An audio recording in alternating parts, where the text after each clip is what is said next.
फैसला करना पड़ेगा कि इस देश का संविधान रहेगा कि नहीं रहेगा, इस देश का लोकतंत्र रहेगा कि नहीं रहेगा, इस देश में आरक्षण व्यवस्था लागू रहेगी कि नहीं रहेगी। एक बार आपको विचार करना पड़ेगा साथियों। ये भारतीय जनता पार्टी जो बहुरूपिया है, भारतीय जनता पार्टी के लोग एक तरफ पिछड़ी जात के आरक्षण खत्म करने की साजिश कर रहे हैं और दूसरी तरफ भारतीय जनता पार्टी के नेता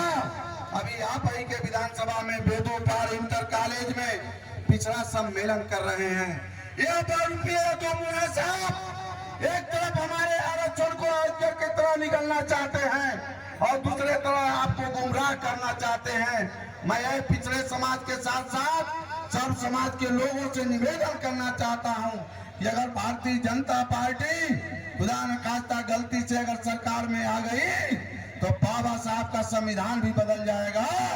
और इस देश में आरक्षण व्यवस्था भी खत्म हो जाएगी और इस देश का यह अंतिम चुनाव होगा और इस देश का लोकतंत्र भी खत्म हो जाएगा। आपको फैसला करना होगा कि बहुरूपिया जो आपके बीच में भारतीय जनता पार्टी के लोग पिछड़ी जात के नाम पर वोट मांगने आते हैं, उनसे एक प्रश्न कर देना कि जब इस देश में इस देश के प्रधानमंत्री बीपी सिंह थे जो क्षत्रिय समाज से थे, जब इस देश में मंडल कमीशन लागू किए थे, जिस मंडल कमीशन लागू करने के बाद हमको 27% का आरक्षण मिला है, पिछड़ी जात के लोगों का आरक्षण 27% मिला, जिसमें आज भी चाहे पिछड़े समाज का सैतवार हो, कुर्मी हो, चौहान हो, राजभर हो, हजाम हो, नाऊ हो, चाहे किसी भी जात का व्यक्ति हो, अगर वह गांव में सदस्य से लेकर ग्राम पंचायत में सदस्य से लेकर क्षेत्र पंचायत सदस्य से लेकर ग्राम पंचायत सदस्य से लेकर प्रधान और क्षेत्र पंचायत प्रमुख और नौकरी में अगर 27% आरक्षण पाता है तो किसी का देन नहीं है, इस देश के पूर्व प्रधानमंत्री और क्षत्रिय समाज में जन्मे बीपी सिंह की देन है। लेकिन जब बीपी सिंह ने इस देश में 27% आरक्षण मंडल कमीशन के माध्यम से लागू किए तो यही भारतीय जनता पार्टी के लोगों से पूछ देना, इस बात को मैं क्या प्रश्न छोड़ के जा रहा हूँ। जब मंडल कमीशन की रिपोर्ट लागू हुई जिसमें हमको 27% आरक्षण मिलता है, चाहे उसमें हम राजनीतिक भागीदारी पाते हैं चाहे नौकरी में पाते हैं, यही भारतीय जनता पार्टी के लोगों ने बीपी सिंह की सरकार को बाहर से समर्थन देकर चला रहे थे। लेकिन जब पिछड़ों को 27% का आरक्षण मिला तो भारतीय जनता पार्टी के लोगों ने बीपी सिंह के सरकार को समर्थन वापस लेकर के बीपी सिंह के सरकार को गिराने का काम किया। आप खुद पिछड़े समाज के लोगों अपने दिल पर हाथ रख के इस बात को पूछ लेना, अपने दिल पर हाथ रख करके विचार कर लेना कि जो भारतीय जनता पार्टी के लोग हमको 27% का आरक्षण मिला, जिस प्रधानमंत्री ने हमको आरक्षण दिया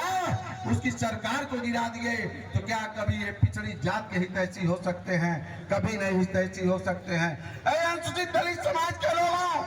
आप जिस महापुरुष को आप आदर्श मानते हो, भगवान मानते हो, आज उसी आदर्श और भगवान मानने वाले आपके आदर्श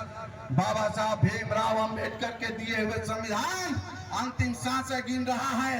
वो अंतिम सांसें गिन रहा है। अगर इन बहुरूपियों के चक्कर में आप बहकाव में आ गए तो बाबा साहब का संविधान बदल दिया जाएगा और वह उनका संविधान खत्म कर दिया जाएगा। अगर बाबा साहब भीमराव अंबेडकर को अपना भगवान मानते हो,